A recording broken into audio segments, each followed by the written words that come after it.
Hey, this is Jersey.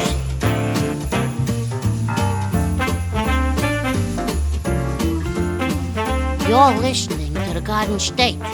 You're listening to The Garden State, the only New Jersey podcast that gives you all the news you need to hear this week. My name is Josh Sobo. My name is Josh Chomik. And I'm Jordan. Welcome back, everyone. December 7th, we're in the thick of the holiday season, boys. Yeah, we're officially in full Christmas mode here in the studio. We got our Christmas tree up. I have lights for it. I got to put on it after we record this podcast. You also got a New Jersey flag. I got a New Jersey flag. I'm trying to decorate this place. I'm trying to be the mom of this space and really make it feel homey. What do you think, Jordan? I think it's a great idea. It feels a little empty. A little cold. Like It feels like an art museum right now without art. Art museum without art. Jordan, you kind of are like, you are part of the family, but you are the outsider because like you're not normally on the pod with us. Mm-hmm. So like hearing that from you means a lot. Like that's what people think. We look like an art museum without art. It's crazy. True. People walking by there. Well, look, Josh, you also got like a hanger for our merch, which is really cool. Yeah. So if people walk by, they can see the merch. They can see the merch, and we got a little rug going down, and I got a bunch of art coming in for that one wall behind Jordan, so the TikTok clips will look a little bit nicer with some art there. Yeah, it looks so empty right now. Just a big white wall. But welcome back, guys. Hey, Christmas is just, 3 weeks away now? That's insane. Yes, don't remind me. And I've been going to the Short Hills quite a bit. Short Hills Mall quite a bit. I think I maybe said this last week. It's your new stomping ground, man. You're always there. Yeah, and it is very Christmassy in there, and it's getting me in the spirit. But I haven't done any shopping yet, and you're just like mall ratting it. Yeah, I mean, well, don't you go there to put your baby to sleep? Not to put her to sleep, just to get out. Like between 6 and 8 o'clock after we eat dinner, it's something to do. We're in a small apartment. We just want to get out. And it's the holiday season. It's just like the mall hits different, like I always say. For sure. Yeah. So it's beautiful. The mall does hit different. And I don't know. I'm excited for Christmas. And hey, before we do anything here, why don't we recap our weekends? Get into a little weekend recap. Weekend recap. I was in upstate New York a few days with some friends. We mostly just kicked it. Like my friend got like a house there and we just chilled, made some music and stuff. So it was a relaxing weekend. Like didn't really do. Sometimes you just need to relax on a weekend. You can't just be doing things nonstop, just nonstop moving. So that was chill. That was pretty much all I did this weekend. Nothing mad exciting. I'm trying to think of something I saw that was cool. But really, I just relaxed. I took it low key this weekend, boys. What did you guys do? What'd you do, Jordan? It was kind of the same, just hanging out, chilling. Got a Christmas tree and stuff. That's important, yeah. Yeah, but during the week, it was on Tuesday, I saw someone get hit by a car, a pedestrian. What? Yeah. Where? It was on Terrell Road in Scotch Plains. No. You legit saw someone get hit? I saw them, yes. Was it bad? No, I mean, they just kind of clipped her, but like enough to knock her over. What does clip her mean? Like hit the side of her? Like they swerved last second because they saw it was dark out, so I don't think they saw her in the sidewalk, and she kind of just walked out in front of the car, and the car swerved. So it was her fault, essentially. I mean, I don't want to say it was her fault, but I wouldn't have crossed there. You would have waited. I would have waited because I'm like, especially at night. Like if you are not wearing like brake clothing, like you gotta be aware that like, there's people. That road is fast and people speed on that road, bro. Yeah, like you can't just be walking out there. I know. I saw the car swerve. And I'm like, what's he doing? You took any video or anything? I mean, I don't have a video, but I've seen a video of it. Security footage, bro. That's crazy. Did you guys hear about the person that was hit by a car at the Garwood shop, right? Recently? No. This was like 2 weeks ago, I think. They all right? I heard they died, but this article says they're in critical condition. Wait, in the parking lot? Yeah, Garwood shop, right? I go there that's where I go food shopping. Yeah, and that parking lot sucks. A 92-year-old woman hit this guy in the parking lot. It's a terrible parking lot, I agree, but I heard, let me just see. A 92-year-old dude? Yeah. I'm not going to say anything, but like 92-year-old drivers, bro, that's scary. It seems that people get offended no matter what we say on this podcast, so let's just be humans for a second. I was talking to a very close, let's just say a police officer that's very close to me in my life. And I was saying, hey, how many of the accidents, they patrol up near Route 17, right? And I was saying, hey, how many accidents are caused by the elderly? Is that like a common thing? And he was like, yeah, the elderly are almost worse accident wise from his experience than drunk drivers, which he's not making an excuse for drunk drivers. He's just saying it's that bad. Like we should probably think through like, I mean, retesting people when they get, into their 90s, like you're 92 and you kill somebody or critically injure someone in the Garwood parking lot. You're like, what's going on? Yeah, like how do they treat that? Like, what happens to that 92-year-old now? Like, do they just give them a pass because they're 92, or like, is it treated like, oh, this was a mistake, so everyone's going to be okay, even though like, an 80-year-old almost died?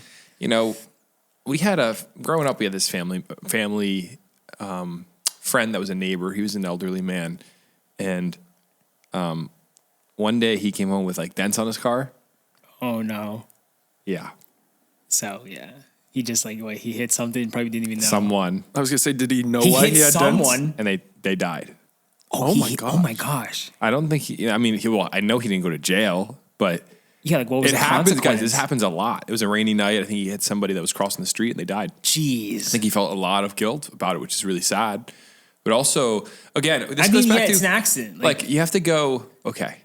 So maybe we could figure out a retesting program, or maybe we could find a better way to get our seniors around than making them drive. This is a tangent, but it happens a lot. Listen, if I would, I love driving. So I'm just trying to think, if I was a senior right now, I'd probably be one of the stubborn ones being like, you're not driving me anywhere. I'm going to drive.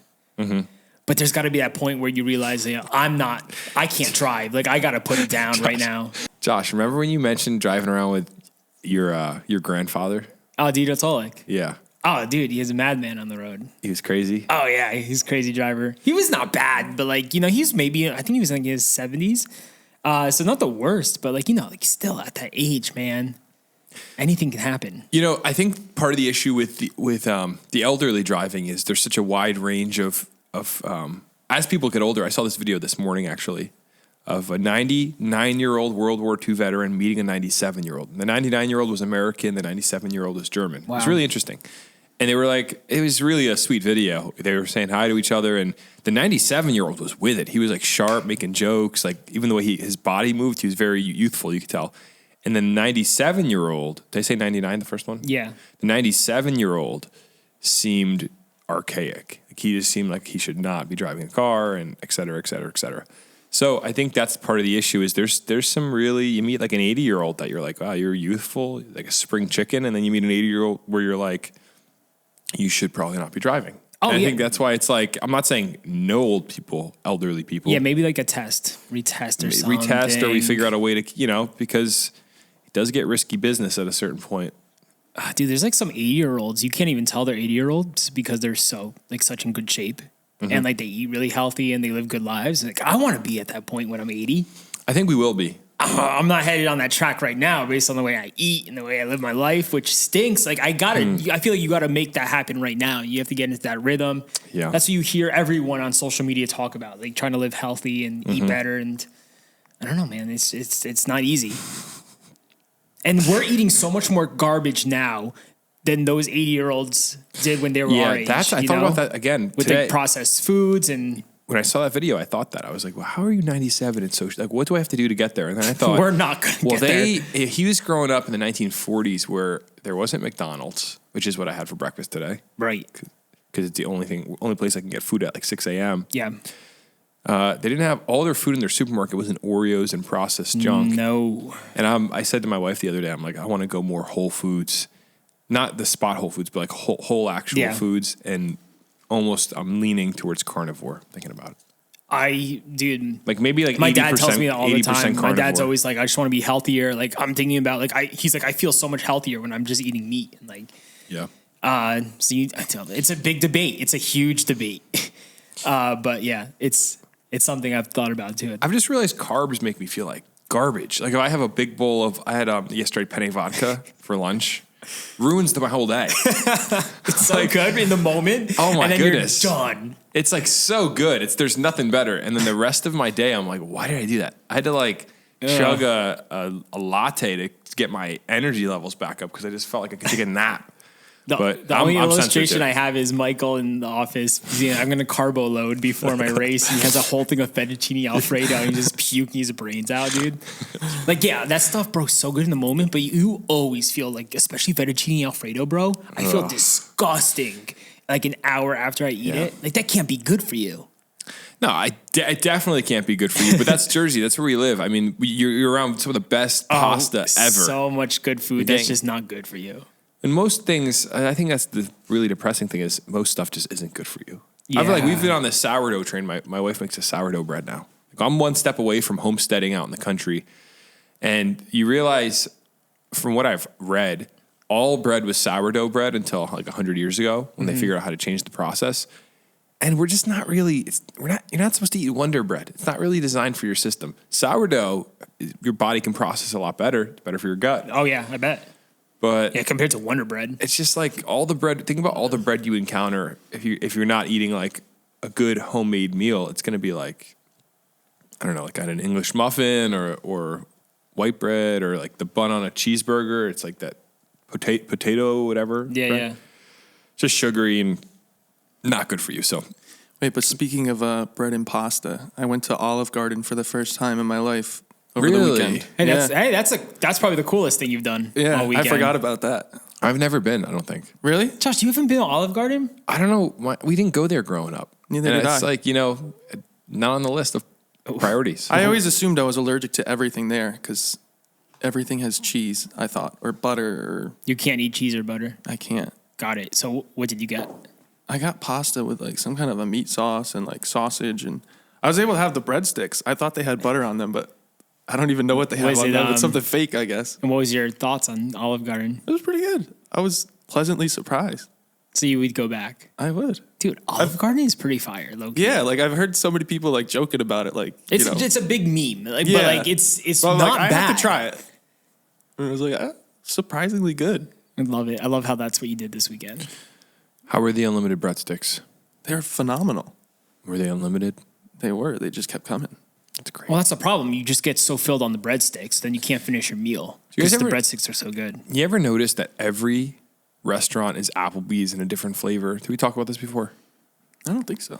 All these mid-range restaurants are just Applebee's with different. It's like a different. Olive Garden is not Applebee's. Another flavor, Olive bro. Garden is Italian Applebee's. Prove me wrong, Jordan. Is it Italian Applebee's? No. Chili's, Mexican Applebee's.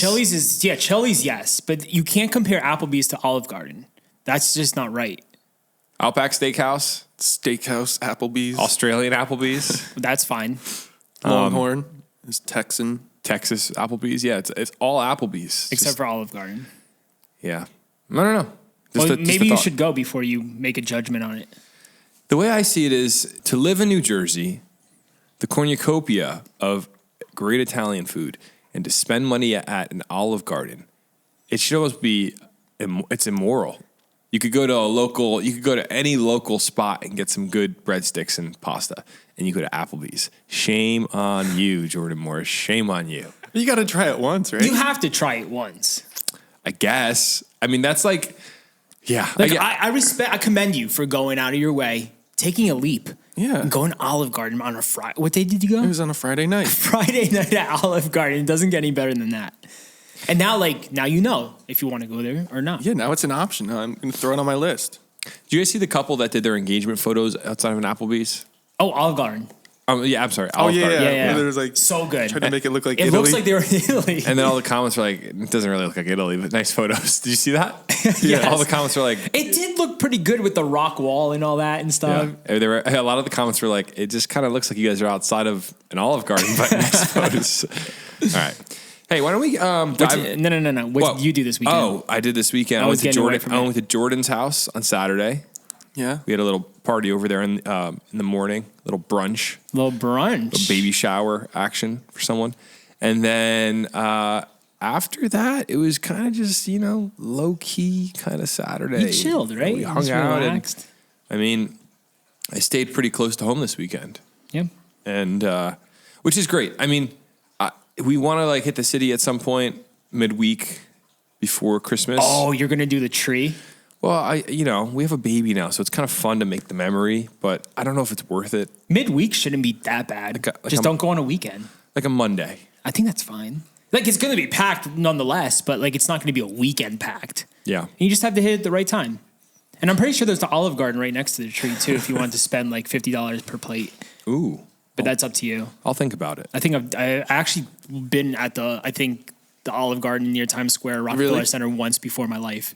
I don't know the circumstances or why we went there. Why would you go if you're in the city? You went we to knew. Olive Garden. I forgot we were with friends and we kind of knew it was going to be overpriced, but we were just like, it's Olive Garden. Like, why not? And we did it. I need to say one thing about my trip to Jordan's house.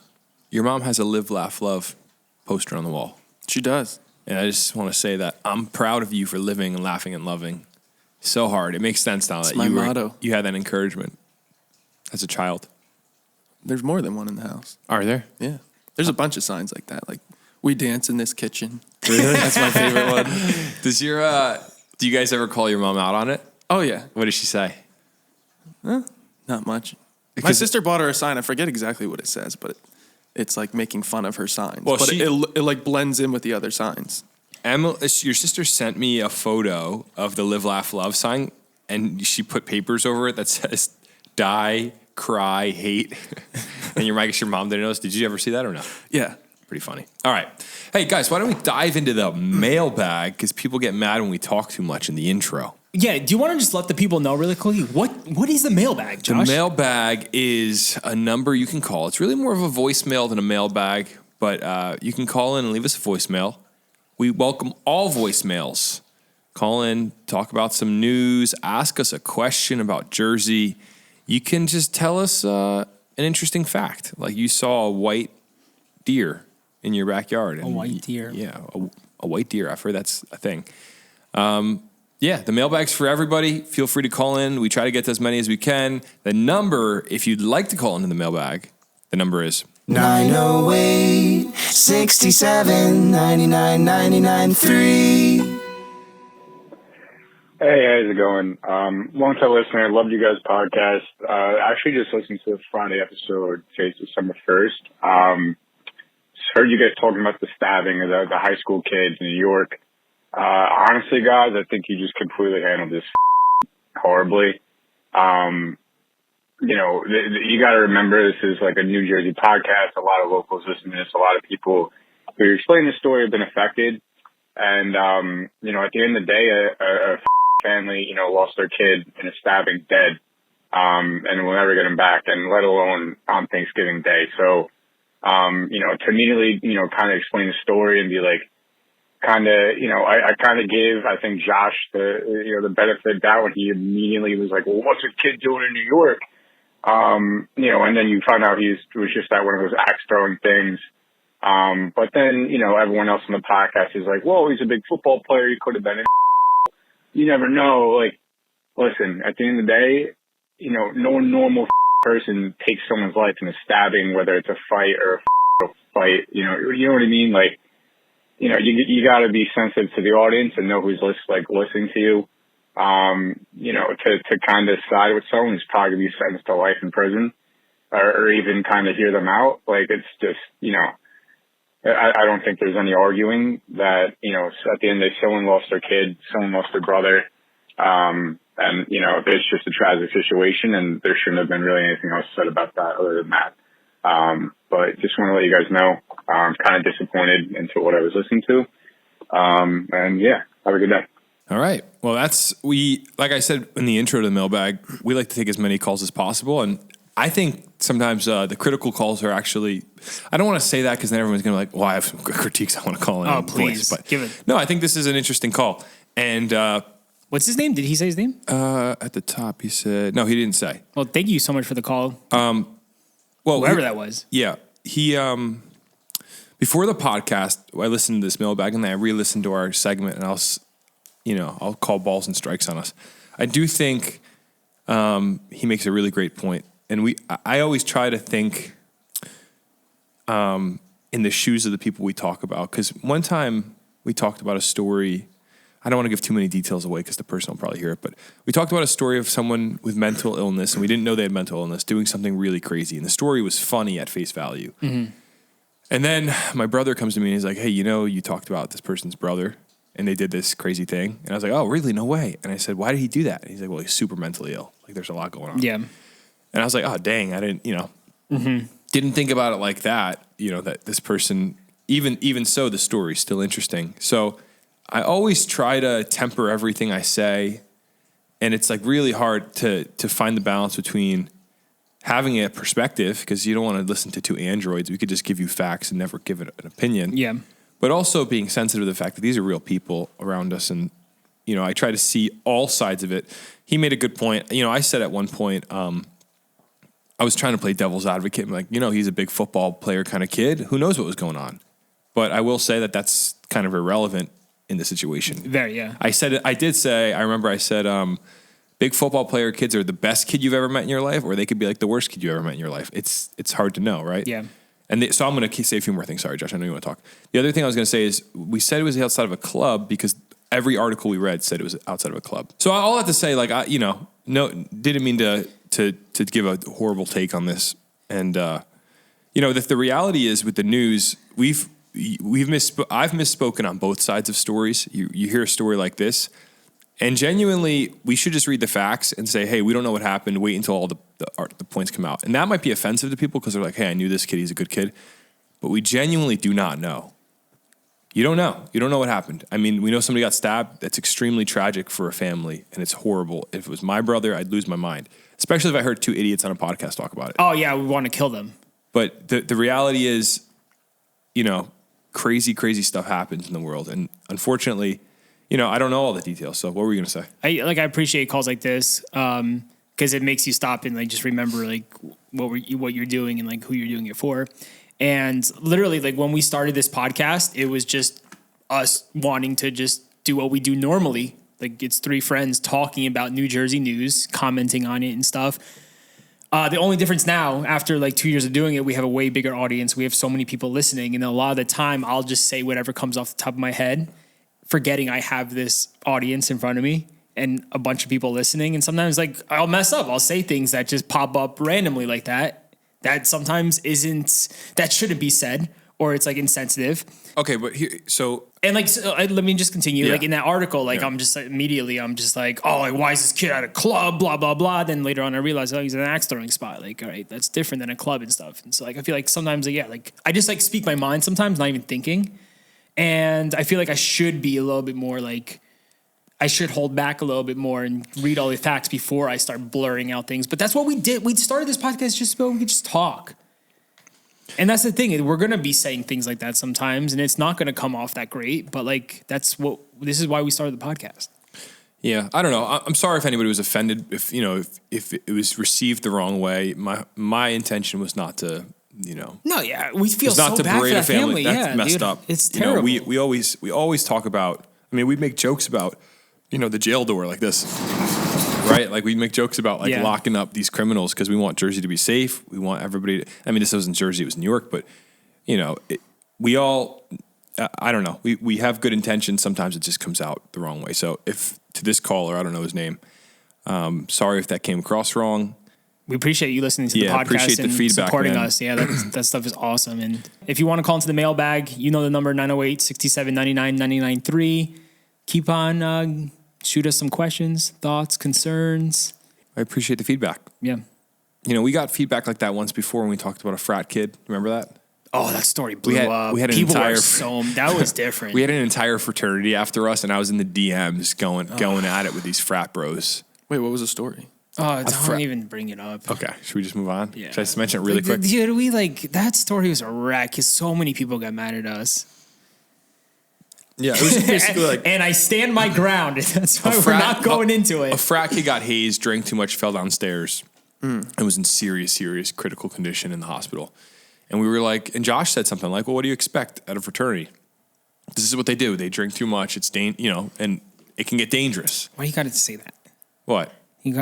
Josh said. Well, you said that. Well, hold on. You did say that. You were like, "This is." Yeah, I don't want to bring it up again. Oh, okay, should we just move on? And all the frat bros are like, "No, fraternities do good stuff. We were out serving the community." I'm like, "Shut the heck up, dude." I'm like, "Okay, yeah, they do." My cousin, sure. who's in a frat, I saw him at a holiday party.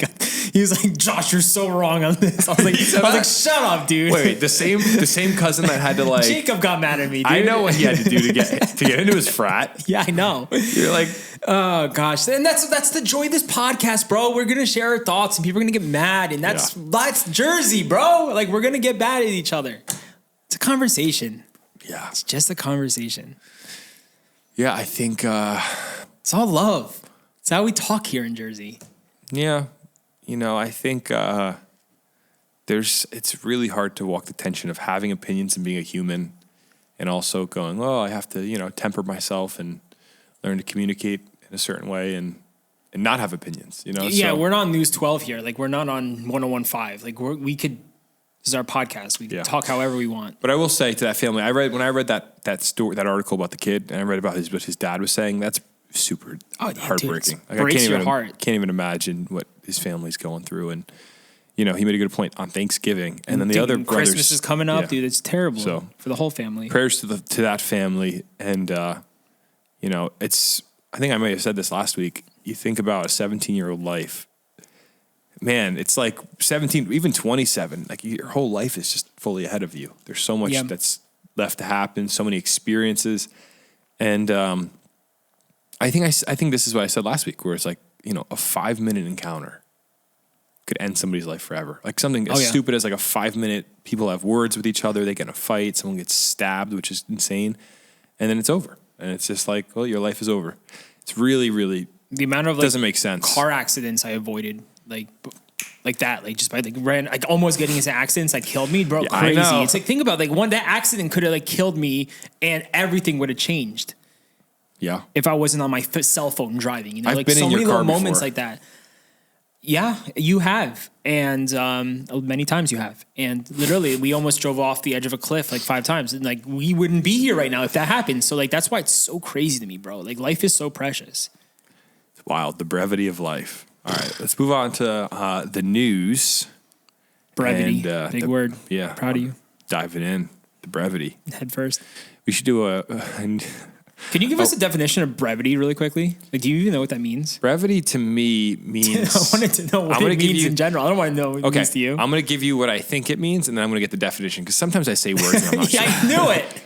Brevity to me is like the fragility, the fragile sort of short nature of life. That's what it means to me. Cool. I thought it meant like the weight of something. Give us I could be totally wrong. Yeah, shortness of time. Brevity, the concise and exact use of words in writing or in speech.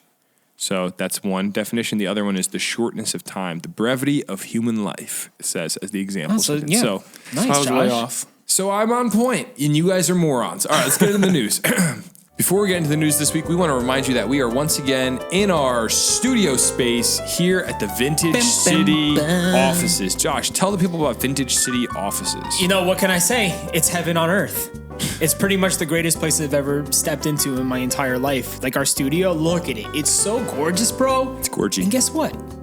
You could work here too. Yeah. If you have a small business, you're looking for a space to work away from maybe the home office, a nice sort of office environment that's beautiful, modern, brand new, with all the amenities that you need. Come on, baby. We'd recommend the Vintage City offices in Elizabeth. The number that you can call or text if you'd like to get more information is 908-259-4488. That's 908-259-4488. Send them a text and say, hey, I want to stop by for a tour. If you stop by for the tour, make sure to walk past our office and check out the studio. Oh, yeah. Bada bing, bada boom. Hey, it's a cool space. It's awesome. We've really enjoyed our time here. Guys, it's the holiday season. You're trying to get some Christmas shopping done. Well, we got the easiest Christmas gift idea for you. Get someone some New Jersey merch. We got shirts, hoodies, some accessories. Check out the shop at thegardenstate.com. We just got a whole new shipment of the green classic tees with the county map on the back. Got those in hoodies as well. Just so many options. We got some discounts on the site as well. Thegardenstate.com. Get your Jersey merch today for yourself and that loved one. It's the best gift someone could possibly receive. If I got a Garden State hoodie or a t-shirt as a gift, I'd be so happy. So yeah, go check it out and support the program, support the movement, and we appreciate you. Back to the pod. A new bill in New Jersey is seeking to limit the rapid expansion of warehouses across the state. This is great news all around for the entire state of New Jersey. Hopefully. I hope. I mean, I never know. Is it going to work? No, because there's warehouses going up left and right, and we all know that. We've talked about it. I'm getting sick and tired of being critical all the time. I'm ready to build my own warehouse, dude. That's all I want to do. Gotta plow land. For the Garden State warehouse, dude. That'd be cool. The Rob Dyrdek sort of fantasy factory. Fantasy factory. That's the ultimate dream for us. Yeah, but this is kind of interesting because we have on the podcast talked about a lot about the rapid expansion of New Jersey, warehouses going up, apartments going up, and right now it seems that they're trying to limit the number of these warehouses. They're calling it the warehouse sprawl, I believe, across New Jersey, and I'm cautiously excited, cautiously interested in this. Well, now more than ever before, there's warehouses going up fast, like more than ever. Yeah. And it's kind of crazy to think. It's like, where is it going to end? It's got to end at some point, or else this entire state is going to be one giant warehouse. So I hope they're able to do something about it because I hate seeing it. Yeah, and here's what this article says. I think it's interesting. The warehouse boom in New Jersey is the target of a new bill in the legislature. The proposal devotes a total of $1 million to municipalities in the Garden State that want to get a better handle on the placement of these massive buildings by re-examining their outdated zoning rules. Legislation introduced by Assemblyman Joe Danielson, a Democrat from Somerset, establishes a pilot program to reimburse municipalities that want to make updates to their ordinances that plainly note where warehouses can and cannot be located. This pilot program will provide municipalities with the proper resources to adapt their land use policies to account for significant increases in warehouse development throughout the state and to mitigate potential impacts on their environment and community. So warehouse development, or sprawl, as some groups call it, has presented itself as a hot topic in several New Jersey towns over recent years. Developers cite a location. The municipality doesn't have anything on the books that technically can block the project, and residents argue that they don't want the traffic, noise, and pollution infiltrating their community. A lot of towns have been caught soft-footed on unstable ground with the boom of warehouses. So it sounds like the state is, it doesn't sound like this is what's going to happen. The state is going to reimburse local townships where they can go, hey, we're going to invest money in figuring out our zoning on a more accurate level before these warehouses come along and try to build in an area where we don't want one. We're going to re-look at everything. That's pretty cool. Yeah, I think that's awesome. I think it's a good idea. This is a great solution that at the end of the day, townships should be able to decide. You have local representation for this reason. You should be able to go to a town meeting and say, hey, look, this happened in Cranford. Me and my dad went to a meeting. It was like everybody was showing up saying, we don't want this big apartment complex going in. And as they're currently building it now. Yeah, they are building it. They got away with it. It's like that meme. He can't keep getting away with this. Yeah. But it was really interesting to see people being vocal. Everyone's concerned with the president. Everybody's concerned with the federal elections. But at the end of the day, if you can't go to your town meeting and have your voice be heard, then we're shot out. We're done. You got to start from the ground up, man. You got to be going to these meetings if you want to do something. And it's interesting. Like, it sounds like these developers kind of bully these towns. Like, they kind of show up and they're like, yeah, these people have no idea. Like, we're just going to go take over this plot of land because it's not zoned out. And that's what's happening. So it's good that these towns are able to get this money and hopefully, stop it, because especially along like 95, dude, warehouses nonstop from north to south, just going up. And like, I don't want our state to look like that, dude, in 20 years. Warehouse city. Well, I guess along 95 would probably be the better bet. Well, down south, weren't a lot of people complaining about the ones going up along 95? Yeah, for sure. So the locals down there just hate it. I think there's a warehouse going on that Cranford project I was talking about. It's weird because I'm trying to figure out what they're building there, because it's like there's a warehouse. It looks like a warehouse is going up, and then the other side are apartments. Yeah. So I don't know what the deal is there, or like what agreement they landed on. And like, we're gonna have like industrial here, and we're also having residential. So it just feels to me that we are really terrible at planning spaces. I agree. Every space is also looking the same now with every apartment building going up, and it looks awful. Yeah, but don't you ever feel like, okay, I heard this story after World War II. I think Berlin was flat. One of the German cities was, maybe most of them were pretty flat. But I think Berlin was flat. And when they rebuilt the city, they created the grid pattern, like cross streets. Mm-hmm. And Lower Manhattan had already been, like Wall Street, that area. The reason Lower Manhattan has all these windy roads is because it had already been developed. And then actually, it might have been World War I, because I think in the post of World War I, the New York City recognized that the grid structure worked a lot better than, just winding roads. Like go to Boston. Boston's just all windy little roads. Terrible It's an to old drive city. in. Philadelphia too, for the most part. I guess there's some grid there, but if you go to Manhattan, there's this beautiful grid. And my point in saying all this is smart planning makes the world so much better. Why can we not zone out our state completely to have just a warehouse sections throughout? I guess that's what they're trying to do. But like, it shouldn't be like every town has one warehouse in it. I just think that seems like, Especially some of these smaller towns, man. Just keep it quaint, keep it nice and little. Yeah, but on the flip side, there's going to be people going, wait a second. So you're just saying put the warehouse in my neighborhood because I don't live in some quaint little suburban town? Throw it out in Northwest Jersey with its farms. Well, Cranford's interesting like that, where Cranford is this, it's a really cute little suburban Hallmark town, but you do have an industrial section of Cranford. You do. On the Roselle border. And it's technically Cranford, and that's where the Christmas tree shop is, or Christmas tree factory, whatever, warehouse. What's that called? And like, I don't mind those warehouses there because we grew up with it, but like, don't add more. Like, leave it as is. It's fine the way it is. Stop building more warehouses. Well, they're inevitable. Let's plant more trees. Make another golf course. Like, we need more nature. Everybody always complains about the golf courses, though. They take up so much land. People complain until they play golf, and they're like, wow, this is actually great for my health. Here's a thought. What if they found a way to make warehouses underground?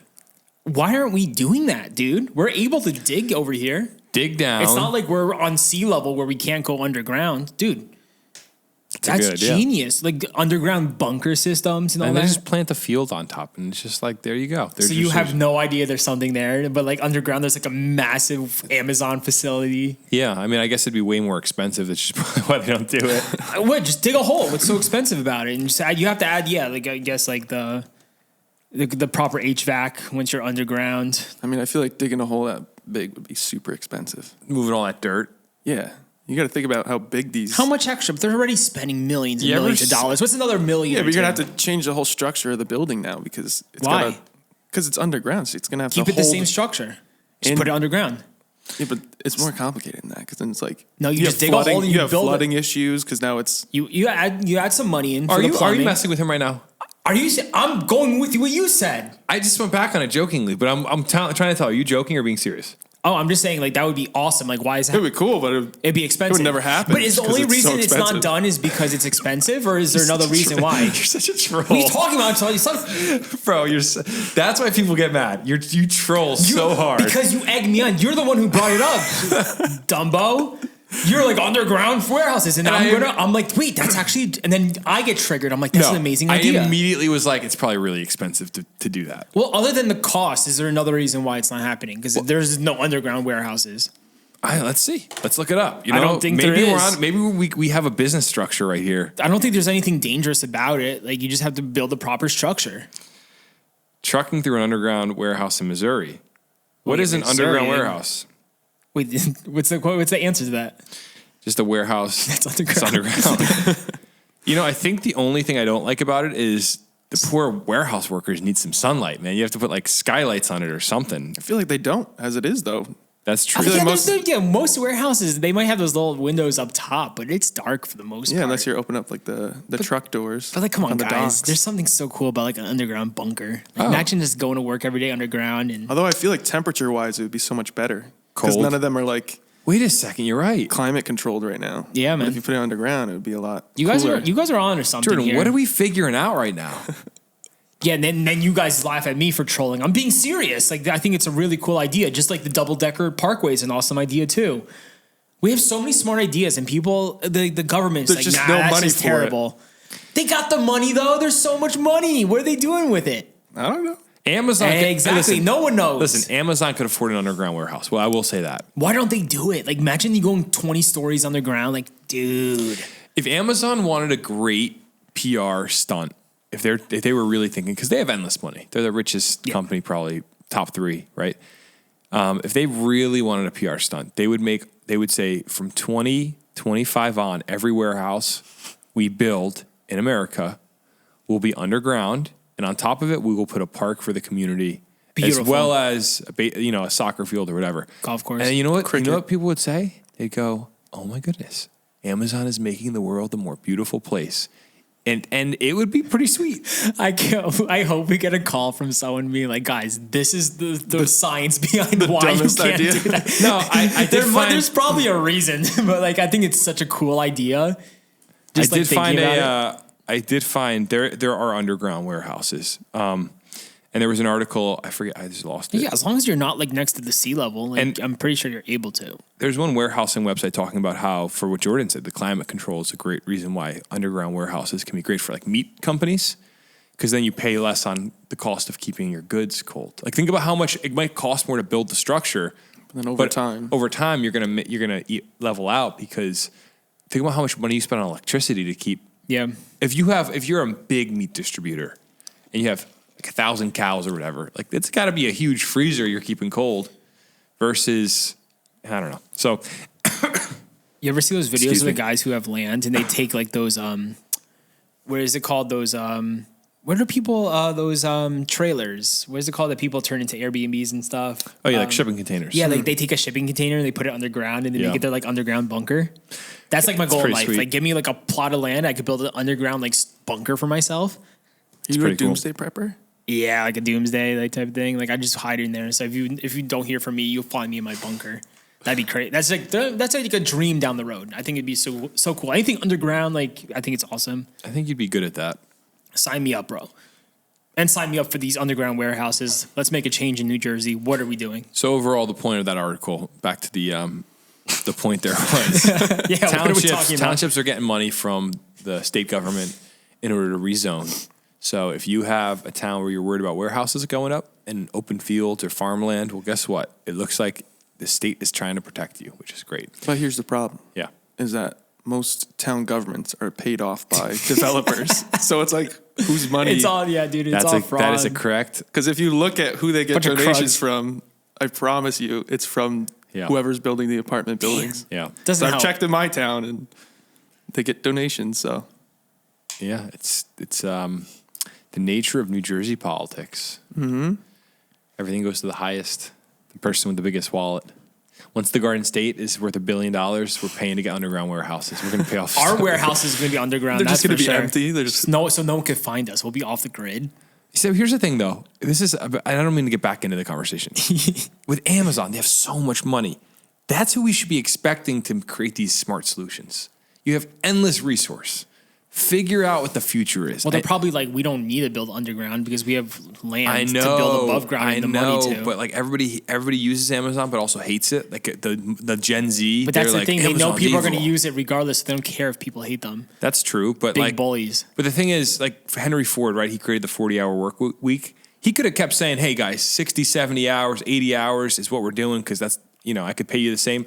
But he said, for the benefit of the world, because he's a visionary, I'm going to make the 40-hour work week, and then we're going to make an assembly line, and then Wow. Henry Ford, that guy was the man, right? Yeah, you knew him? Yeah, we used to hang out. Nice. No, I'm kidding, but obviously I'm kidding. No. Sometimes I feel so stupid. All right, let's move on to the next story. Uber is introducing its new valet feature in New Jersey, which will allow for rental cars to be delivered to you and picked up when you're done. So I could just like Uber a car to my house, which is like, I don't want to see the price. Like, I don't want to see the price of that, obviously, but like, it's pretty cool. It's a cool idea, but it's irrelevant to New Jersey residents. How so? Because if you're going to have a rental car, so what this article is saying is Uber is creating a program where with their trusted partners in the rental space, like Avis, if you decide to rent a car, you can just show up wherever and they'll valet it to you so you don't have to wait in the line, which is if you've ever rented a car, it's the worst part of the experience. And that's why they want to do this. Yeah, it's so smart. It's such a great idea. I don't know why the rental process stinks. It's not good. And even in Seinfeld, there's a bit where he goes in there like, "Oh, we rented out your car, so we're going to give you a sedan." And he's like, "Did I?" The punchline is basically what do you call it? He put it in the what car he wanted when he rented. Yeah, like he registered for the car Yeah. and they still gave it out. And the point being, the process just never made sense. Yeah. So this is a great idea, but the thing is, if you're using this, you're probably not from New Jersey. You're probably traveling to New Jersey, getting an Uber rental car valet. Like, how many times have you gotten a rental car in Jersey? Yeah, I don't get a rental car in New Jersey. Unless your car is in the shop and the dealership gives you a rental car. Yeah, and at that point, like I'll just go to the rental car center, but I get it. Like people hate that stuff. And if you have the money, might as well. Hey, let me just on my phone, on my app, within 5 minutes, let me put an order in, have a car show up to my house. It's probably expensive, but like that's a pretty interesting idea. People got money though. It says you might know that Uber Rent is an easy way to rent a car directly in the Uber app. But now, with the Uber Rent Valet option, customers can save time and a trip to the rental lot by having the car delivered directly to their door and having it picked up upon their return. The Uber Rent Valet just launched a few weeks ago in parts of New Jersey. Right now, Uber Rent Valet is only available in North Bergen, Bayonne, Jersey City, Union City, and Hoboken. It's also available in New York, Philadelphia, Washington, D.C., Miami, and San Francisco. There are plans to launch the service in Boston, Chicago, and Los Angeles later this year. So it sounds like they're rapidly expanding on this. Here's a quote here. It says, with Valet, it's sort of like Uber Eats, except instead of a cheeseburger from McDonald's, it's a car from a rental partner, let's say Avis. That car is delivered to you at your doorstep. So that's the gist. Does it specify like how it works? Because like somebody has to bring you the car, but then what do they do? They just walk. You have to drive them back. Yeah, that's what I mean. You have to drive it back. Do they just hang out at your house until you're done with the car? Maybe they come with two people and one person. They probably just take an Uber back. Maybe, but right? I mean, I guess That's actually interesting. I didn't think like how they get in. And then because Uber probably will just pay their driver to take the person back. Did you guys know about Uber Rent before this? I didn't even know you could like rent from Uber. I didn't know that either. I just always went to a rental car spot. Like, dude, the last time I was at a rental car spot, I waited like a half an hour in line in Denver. Just miserable. We just rented a car the other week to go to Texas, and it wasn't bad. From Jersey? Yeah. Okay, so there you go. Like he rented the car from Jersey. You could have used the Uber Valet. You rented to go to Texas? Yeah, because the car we were going to take, it's actually a funny story. So the car we were going to take, 2016 Kia, the heat wasn't working, and we're like, oh, we should get that fixed before we go in case it's cold. Mm-hmm. So we take it to the Kia dealership, and they're like, you need a new engine. And we're like, what? So apparently, like, Kias from 2016 are notorious for having really, really bad engines that just die. Jeez. And they're like, yeah, you probably have like a month left before the engine just is done. So we're like, okay. What car did you rent? It was a Mazda CX-30, I think it was. Like a sedan? It was like, it's like a crossover. But we wanted like an SUV, and we kind of, the car that they promised us was not there. Kind of like you were saying before, where it's like it happens every time. I never like, get the car. I never get the car I reserve. Reserve. That's the word I was trying to find. Yeah, we couldn't figure that out. But I never get the car I want. Like, was the rental car spot easy for you guys though? Like, did you wait in line for a while or no? I mean, I just dropped my mom off there, but she she was done quick. I mean, how long was she? Yeah, like was she? Yeah, done? she was done quick. Okay, there was nobody there. So honestly, you just can't hit it when like at the peak hour when everyone's landing, because that's when the place is packed. Well, I feel like it's just the places around the airport that are terrible. Where did you go? Like a local spot? Yeah, it was in Scotch Plains. Yeah, like I've never done that. Like I've always gone near the airport. Small. Those super small spots are the wave. Like I just never think about doing that because I never need to rent a car. But yeah, now I know I can get a car straight to my house. Hopefully, I wonder if it's going to expand to like other parts of New Jersey. Because it's only like a few towns now. Yeah, I think that's the plan. It's they're testing it out. They're teasing it and seeing if they could do it. So, all right, let's move on to this next story. This is a story that I feel like we've read many times here on the podcast. This is New Jersey 101.5 reporting. 3 New Jersey women have been burned by McDonald's coffee and are now suing. Well, this is new. It was always the Dunkin' burns. Mm-hmm. And now women are getting burned at McDonald's. Well, the original, first time I ever heard about a hot coffee lawsuit was McDonald's because they were, I feel like that's a classic business law example. If you take business law in college, the woman was in the drive-thru at a McDonald's. The coffee was too hot. She got like 2nd or 3rd degree burns and then won a lawsuit. She was an elderly woman. And as a result, McDonald's had to put standards in for how hot their coffee could be, which is why it's surprising to me that this is still a thing. It happens at Dunkin' too all the time. Or I don't know if people are just over-exaggerating, bro. Because it's still really hot, even when at the temperature they're allowed. So like all it takes is for you to just squeeze it, the lid comes off and it pours all over you. You get burned. So it's not hard to get burned. So I think the question is, are people actually like is this by accident or are people like doing it on purpose to have a lawsuit? No, I mean, back to the mailbag caller earlier. I'm going to go benefit of the doubt and say people just got burned. Does it say how though? Like, what did an employee like drop it or something while handing it to them? Or? It's always the same thing. The lid pops off. It's like, when you grab your coffee and like the lid's not on. Like sometimes it'll just like kind of pop off and you get some spillage on you. That's basically what's going on. Why can we not figure that out? I know we're talking like $1 billion companies. Like, come on, McDonald's. guys. McDonald's, you guys got money. The R&D at McDonald's. Well, that's why they don't care about these lawsuits. Like, yeah, we'll pay them out. We'll give them $1 million. We have it. Yeah, but for the benefit of the world, like maybe figure out a solution here, McDonald's. Yeah, no one's figured it out yet, man. I mean, realistically, I feel like if you gave me $200,000 and told me how to use CAD, I could figure out a lid for these cups. Why don't they just make them screw on for coffee? Wait, there it is. Right? The screwable lid. Jordan, guys, trademark don't- that. Hey, The same don't- material, just make it screw on. Don't give away your ideas. Or like Wow. lock in, just slightly lock in, rather than just pop on. Jordan, it'll take an in extra the last second to do. But 13 seconds, we've come up with 2 solutions that could work.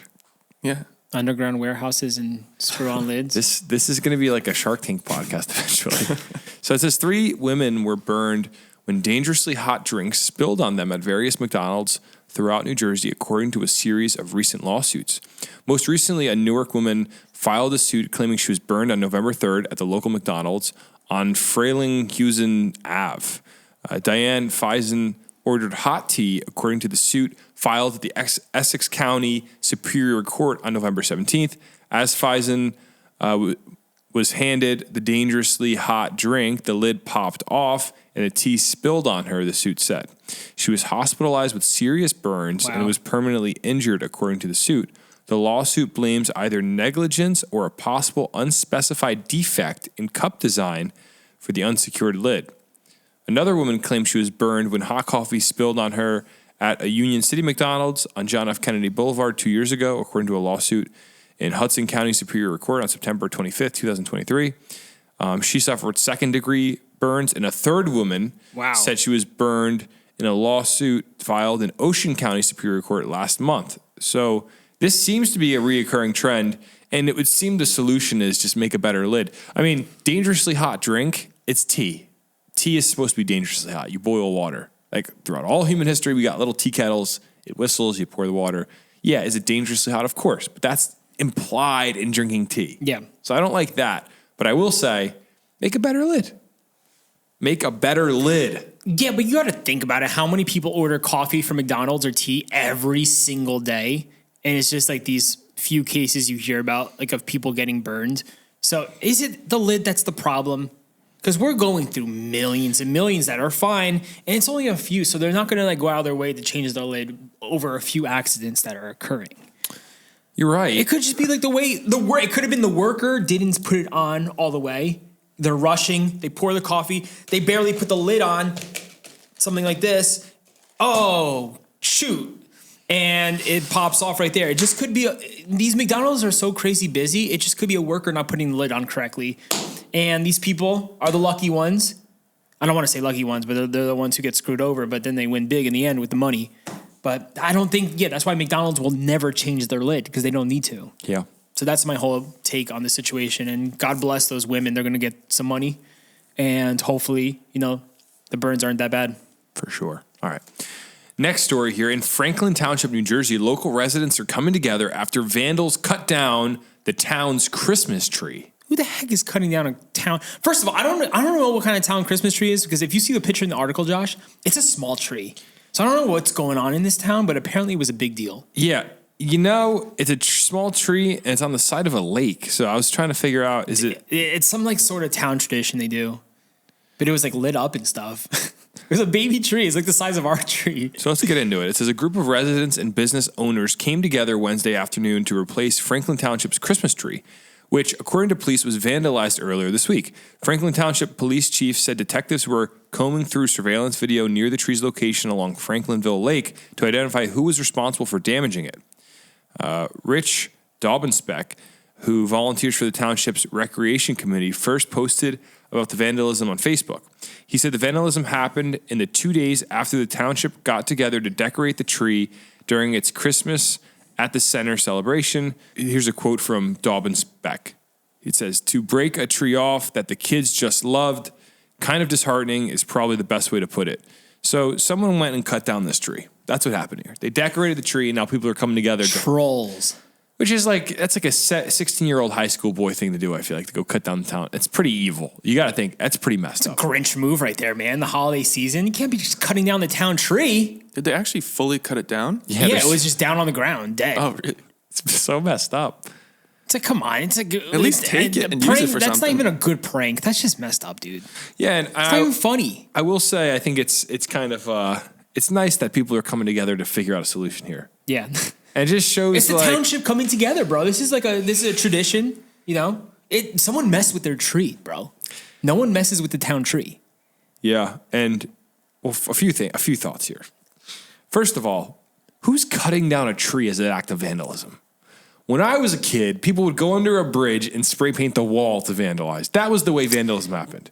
Now you're cutting down a Christmas tree? Guys, this next generation's crazy. Something's off. They were probably just mad about something in the town, or maybe they just didn't like someone who works in the town. Or they it's just like, were like, screw you guys. You know, they were just like, let's just go cut that tree down in the middle of the night. You know, I read this story yesterday, and I drove past the Westfield town tree. And I was like, dude, how bad would it be if someone just chopped down this? And that's a big That's tree. a massive tree, yeah. That tree is That'd be crazy. probably 70 feet tall, right? Yeah, man. That'd be pretty epic. I'm like, dang, dude, that'd be bad. Think about how the town. Think about look at what the town would do. They would freak out. Well, Westfield, you'd have they would probably have a memorial for that tree, like Cranford did for old Peppy when old Peppy died. Yeah, no, hey, look, what's up with these Grinches, dude? It's the holiday season. What are you doing? I think the only thing this podcast has taught me is it's never a Grinch. It's a dumb 16-year-old boy. That's always what it comes down to. It's some kids, I should say, that just want to be a little mischievous. That'd be my guess. If I could picture the culprit here, it's probably some high school kid that just wanted to be an idiot. I feel like there's got to be something else here. I feel like it's like, I don't know, politically motivated or something. Oh, Jordan, I like it. I feel like a teenager wouldn't just go cut down a tree. Like that's pretty involved. Like, you have to go get a chainsaw I can see like and an stuff. old guy doing this. That's what I mean. Like I feel like it's an older person. Jordan, it's a small tree. You could do it with like a regular saw. Oh, I didn't see how big it is, but that's why I'm confused. Like, what kind of town tree is this? It's small. But you're saying it's Franklin. If you're in Franklin Township, can you tell us about what this tree, the deal with this tree is? Because it says it's the township tree, but it looks small. Right, Josh? Am I wrong? It looks pretty small, right? Or is it just like messing with me? No, it looks like the tree you'd have in your living room. But maybe like a 7 or 8 foot tree. I don't know, man. It's weird. I mean, that's still pretty, that would take a while to cut down with a handsaw. But most townships, they'll have a tree that's like 20 feet tall, 30 feet tall. At minimum. It says for the past 10 years, Christmas at the center in Franklinville has been nothing short of magical, memorable for many families. They celebrated the annual event on Saturday. About 250 kids came to see Santa water ski on the lake and meet him at the train station, which is epic that they do that. Santa water skis. Sick. That should be the real story here. Are you serious? Yeah, this is another article I just found. They do so many fun things, dude, in other towns. Then they decorated the tree. Unfortunately, the holiday cheer didn't last long. Dobbin Speck said he was shocked when someone vandalized the tree and knocked it down. So here's what I'm wondering. Did they knock it down or did they cut it down? There's a mystery here in Franklinville. What's the difference? Same thing. It's knocked down. No, like, was it a tree that was on a stand? Well, you could see right here, is there chop marks on it or not? Like, I can't really tell from this quality. Like, is that chopped or is that knocked? It's interesting, right? I don't know. It looks like a small tree nonetheless. All right, should we keep going? There's bigger fish to fry than the Christmas tree. Yeah, there's always a bigger fish than the tree. PETA is offering a $5,000 reward after 3 puppies were found in the woods of Pittsgrove, New Jersey. And only 2 made it out. Who's leaving little puppies to freeze in the woods? There's a sicko on the move right now. If you see a photo of these little puppies, dude, oh my gosh, your heart will melt. It's the cutest photo I've ever seen in my life. And some idiot is dropping these guys off in the woods. Yeah. PETA's offering some money. PETA's offering the money. If you have any intel. So PETA's offering $5,000 as a reward after 3 puppies were found abandoned in the cold, wooded area of Pittsville, New Jersey last week. According to the group, rescuers recovered the dogs, all about 10 weeks old, after a resident heard puppies crying in a wooded area near the intersection of Gershel and Eppinger Avenues on November 29th. One of the puppies was dead when rescuers arrived, officials said, and the others were emaciated, dehydrated, and cold after temperatures reportedly dipped to less than 20 degrees that evening. Someone dumped these puppies in the woods. One died, and the others were left to freeze and starve to death. PETA's senior vice president, Colleen O'Brien, said in a statement, if there are any more animals in this person's custody, they could be in grave danger, and PETA urges anyone with information to come forward. So if you guys have any information, you can call New Jersey State Police and Bridgeton Barracks at 856-451-0100, 856-450-0100.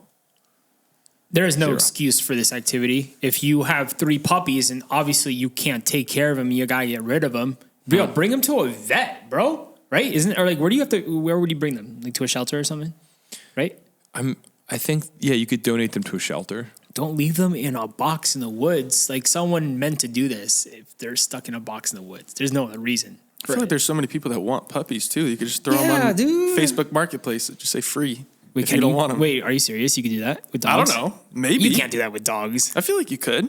It's like a human, bro. In my town, there's a guy that always tries to sell. You can buy a dog, but you can't But buy you a can put it on human. Marketplace, right? I would assume you can. Interesting. Or just throw it on like your Facebook town page. Like I have 3 puppies. True. They're gonna get rid of them. What were you saying, Josh? There's a guy in my town on our Facebook page that tries to sell dogs, and I'm trying to remember the context here. He goes on and he'll be like, I have 1 puppy left in the litter, and people snap at him because they're just like super, they're like the virtue signal. They're like, it is a shame to be selling an animal that could be homed. Like, what is wrong with you? And it's Isn't he trying to put them in a home by selling them? Yeah, but I think they're just like, you're just looking for profit here. And he's a breeder, so I guess they're like... I mean, you got to make your money. Listen, man, I love dogs. I'm a dog lover. You know, I want a dog right now. But sometimes dog people can get crazy. So, like, when you read something like that on Facebook, like, you don't get mad. You're like, oh, cool, he's selling a dog.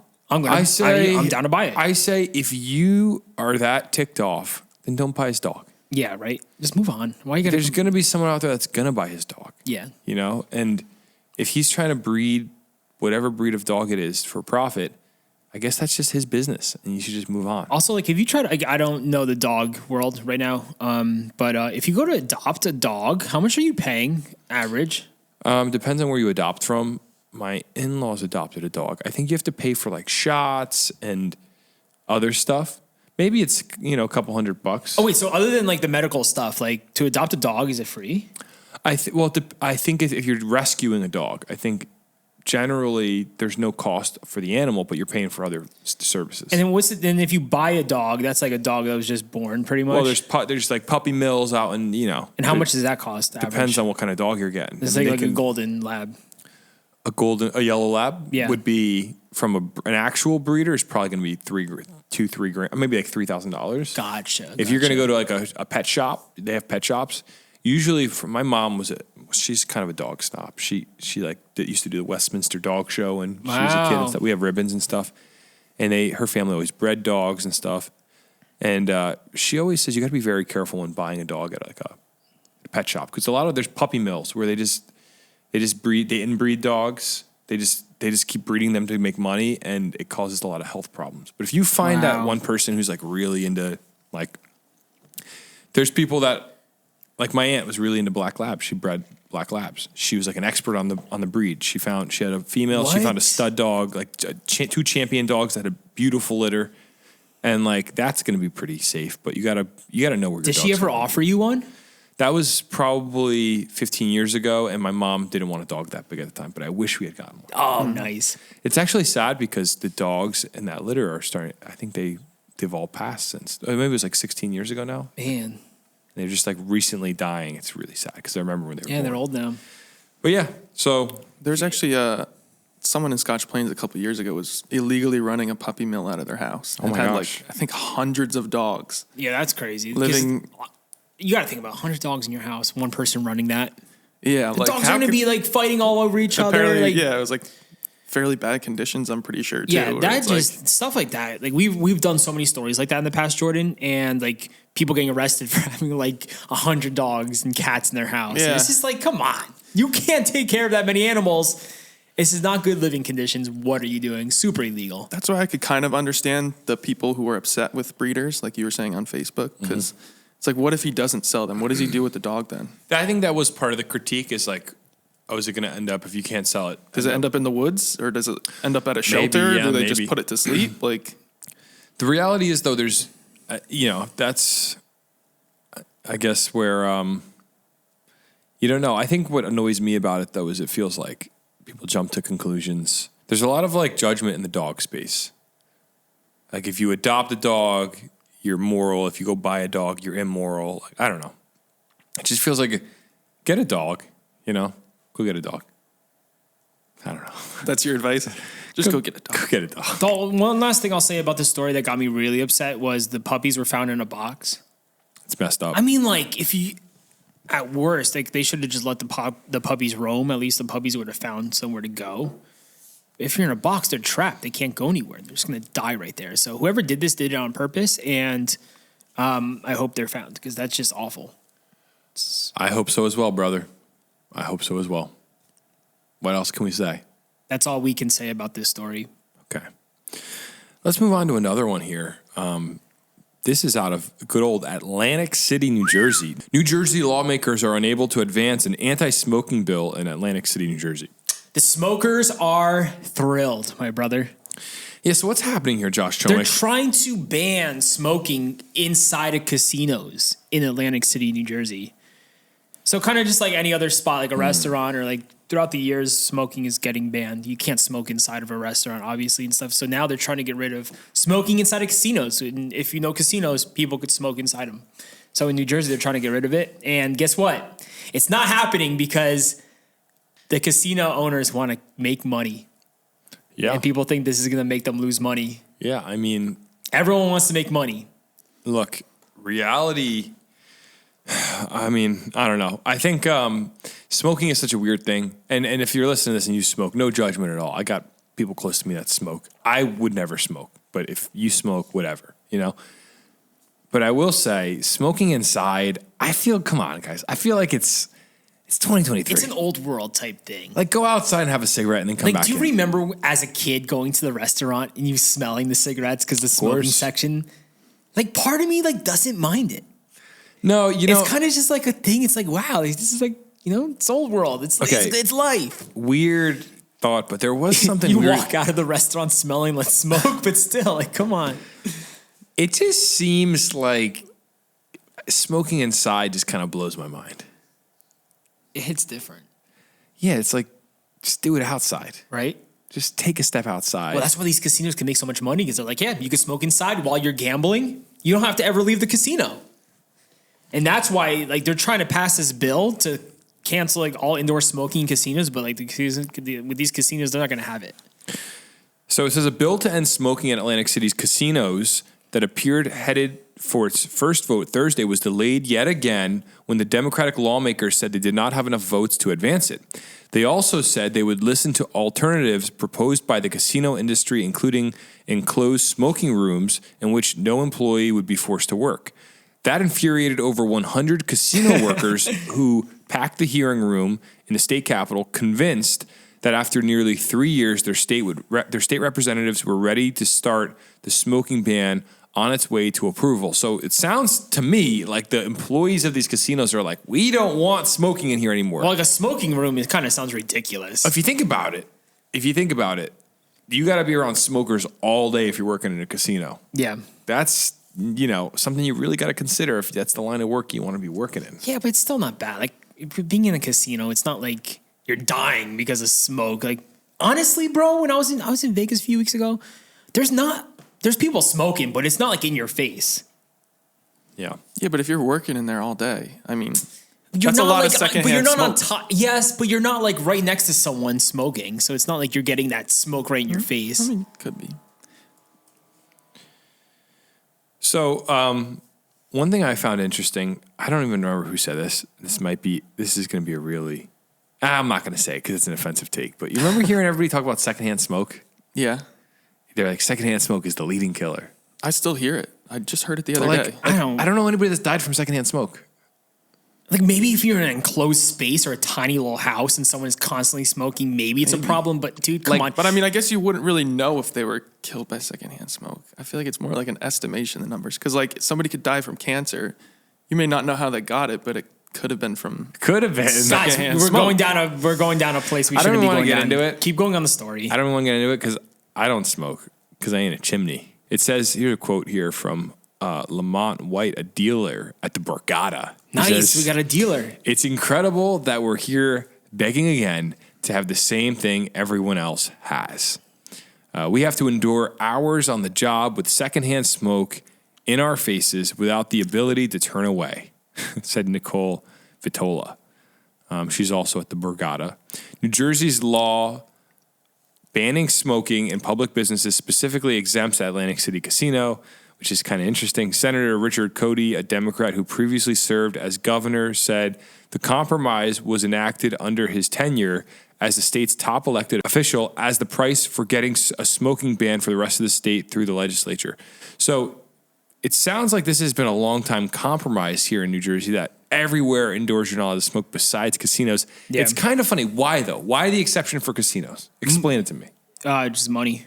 Yeah, but that's crazy. Like, why? So what if I'm a restaurant and I'm like, I want to let people smoke in my restaurant and you can't legally? What if you're a bar? Like, bars had to go through that. Bars probably back in the day, everybody smoked in a there's bar. some higher ups, Josh, that just have that power.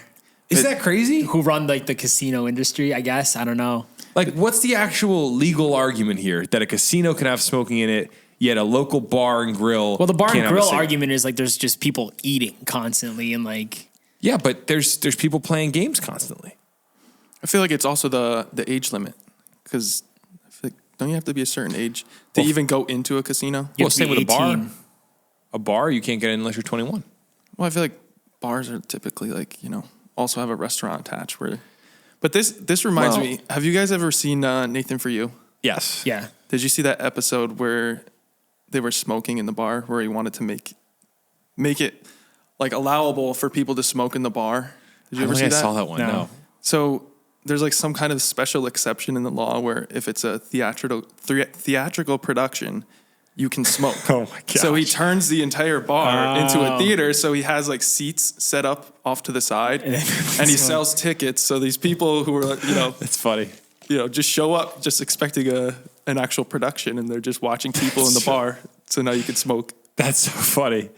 I love that show. That's amazing. Was there some other fact that you were looking for in this article? I just sort of read that people were like the casino. Obviously, it's a money game. That's why like they're not. This is not going to happen.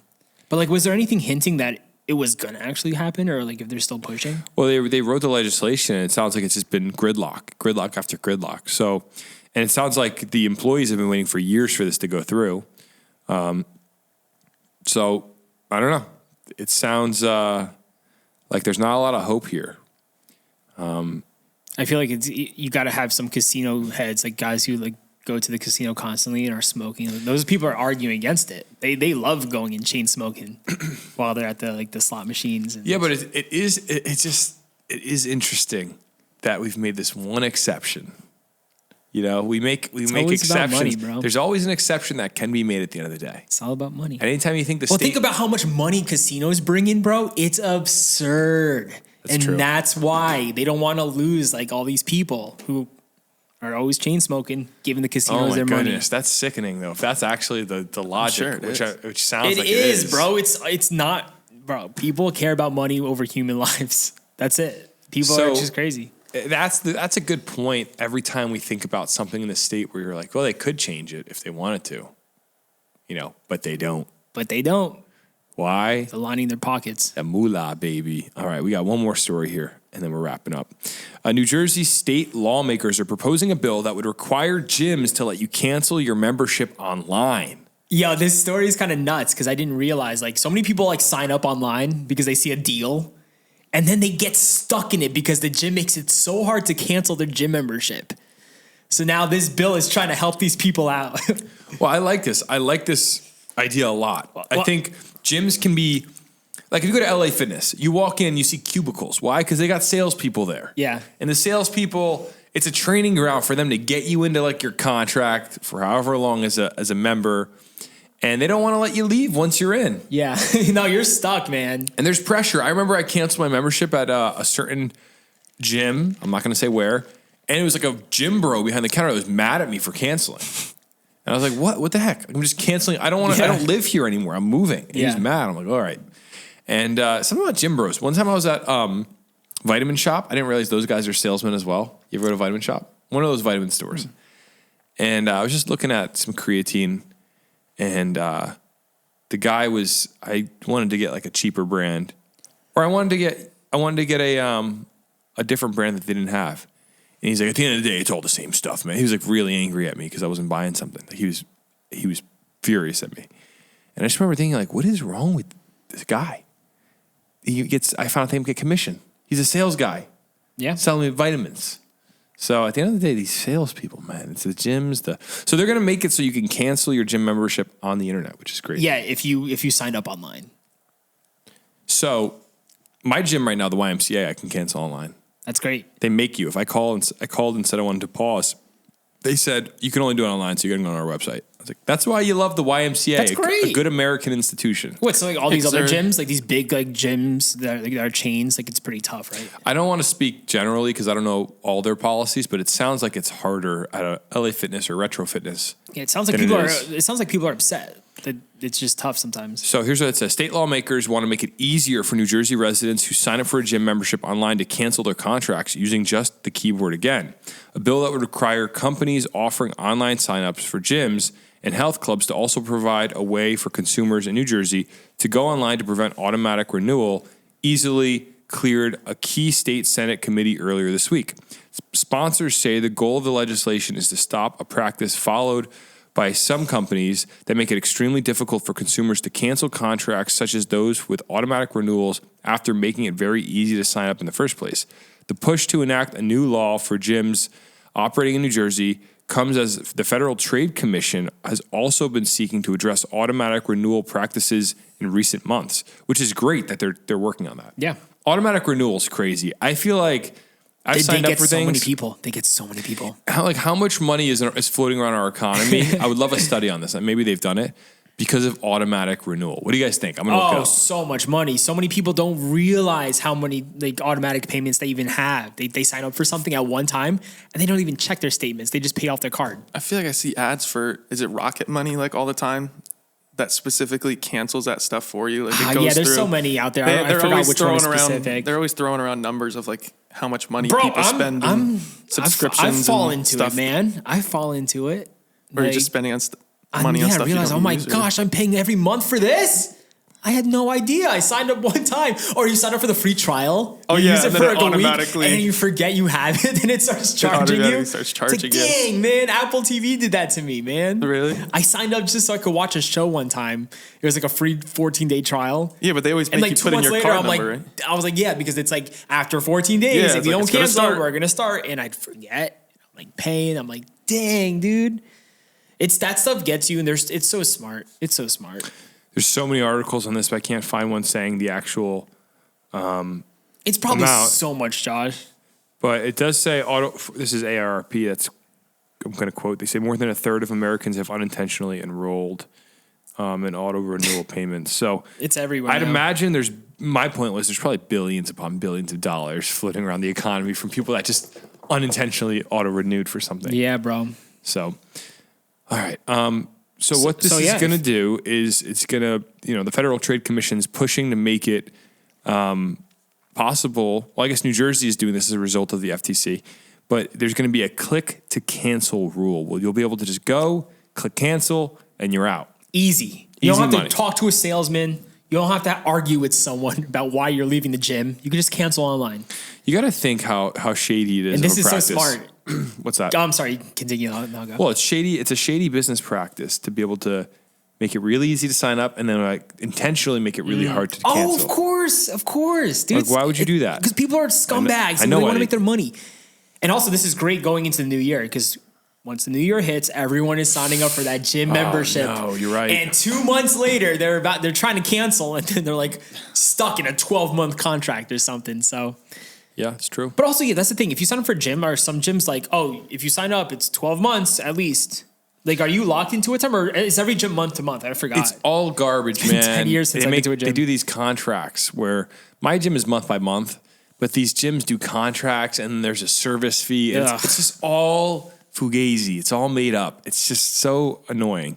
I just want to say, like, when me and you used to work out together like 10 years ago, like Josh and I used to go to Retro Fitness. Yeah. Oh, we went so hard, bro. There was I was so big. There was a 3-month period and we were seeing immediate results. Well, I also was taking creatine.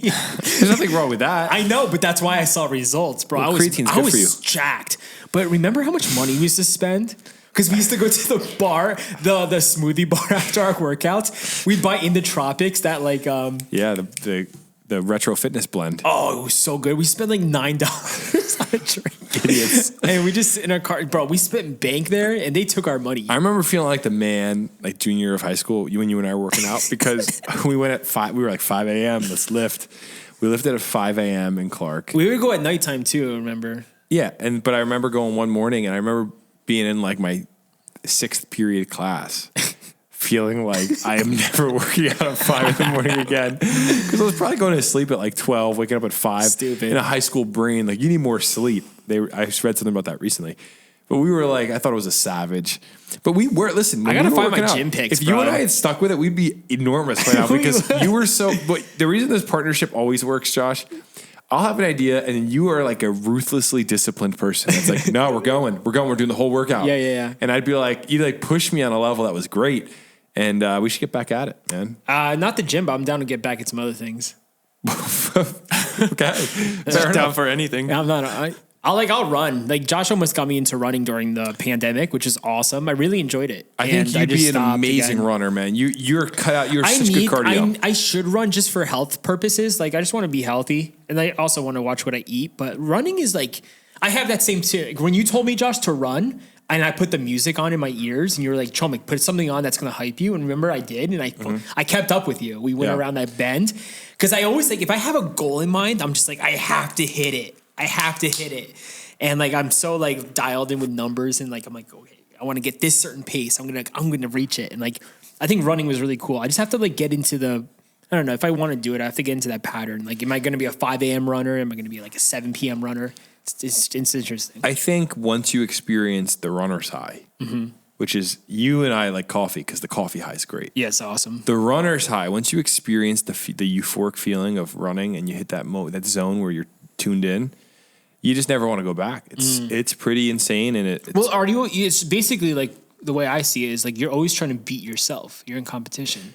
Yeah, for sure. You're trying to beat your numbers and grow. For sure, pace. but there's also, as a result of that long cardio, endorphins are released in your brain and you feel amazing. Yeah. You feel like euphoric. I've had runs where I stop and I'm like, oh my goodness. Are you on that like ice bath wave too? Like where everyone's like hyped about? I would love, does your gym have that? Okay, so I'll be honest. I'm going to sound like a hipster here for a second. I was into saunas and ice baths before it was the thing. Now everybody does it. I don't have any of that stuff at home. I would love to be able to have a sauna. I don't think I need an ice bath. You have a sauna at the gym or no? We have a steam room at my gym, not a sauna. I wish I had a sauna. Got it. I love this. I use the steam room every time I work out. But no ice bath. No ice bath though. No. Bro, when I used to go to like the Banya in up north, the Russian spa, dude, we would go in that crazy hot sauna and then immediately jump into the freezing cold ice bath. Yep. That's a crazy high. Yeah. And I could imagine having that every day if you're working out and doing that. That must be a good feeling. So that's why I asked you. I was like, I wonder if like that actually helps, or like so many people that do it, they post on Instagram and they're like, I do this every single day. It helps me. I'm like, does it actually help you? Like, it seems pretty cool. Yeah, I think there's good science to back that the ice bath is. Some people do like 2 or 3 minutes in the morning, and they say it impacts the rest of your day is impacted. It's like biohacking. You're figuring out the biology of your body, like in the same way. There's hacks you can do like to your car or to your computer to make things operate differently than they were intended to work. Yeah. That's all the trend is about. Like they're saying, when you sit in cold water for extended periods of time, endorphins are released, and then also there's different proteins released as a result. Yeah.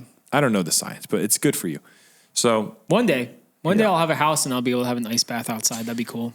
For sure. You should take a cold shower though. A lot of people do that. Yeah, I'll do that sometimes. I'm not ready. Cold showers are so nice, dude. It's when just you like get out, you're like, It's just like feel great. the hardest part is like I think I like to start hot and then slowly make it wait. Like I don't like going right into the freezing cold. Like, but that's the body shock. That's what you need. Yeah. and I have to get used to that. Yeah.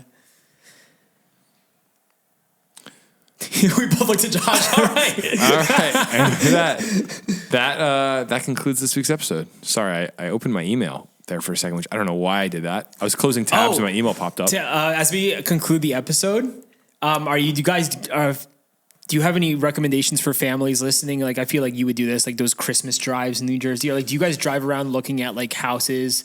Do you do anything like that? We did do that when I was a kid. Isn't there like that those places you drive through? Doesn't PNC have that drive through? PNC has the thing. Yeah. They do that every year? Yeah, I've heard it's pretty good. It's pretty cool. Like, I wonder if like I there's went a bunch to of those in Jersey. Turtleback Zoo for free. You just have to make a donation. You can go to the Turtleback Zoo. It's free, but you have to make a donation. Well, like a canned good for you don't. I mean, I kind of snuck in by accident. I didn't realize I was, so you can get in. Oh, so you bring like food or toys for kids, cool. and then, and that's your way to get in. The Christmas lights are amazing there. Wait, so it's a lighting show at the zoo? All throughout the zoo, there's Christmas lights. Oh, so you get to see the animals, but there's also lights. Do they put it in like where the lions are and stuff? They light those? They're like everywhere throughout the zoo. It's really cool. That's awesome. You should go. Cool. It's a good little date night if you got a little Jordan, special someone. I was going to say, Jordan, you want to go to the zoo? With you? Yeah, let's go to the zoo. I'm down. Let's do it. Sweet. And with that concludes this week's episode, guys. We'll be back next Friday with more Garden State news. Jimmy Parks is back next week. Bye, Jordan. Bye, Jordan. Jordan, I just want to say how much I appreciate you, man. We commend you. Everyone says I'm so mean to you. I really appreciate what you do. Thank you. That's the first nice thing you've ever said. Jordan brought us cologne that. today as a gift. Really, really nice. He's like, guys, this is my last week on the pod, so here's some paying you Prada guys. cologne. I'm paying you guys to be here. Dude, thank you so much. You're sponsoring the pod. I am. All right. Well, thank you everybody for listening. We'll see you next week. Have a great weekend. Bye. Bye. See ya. You're listening to the Garden State.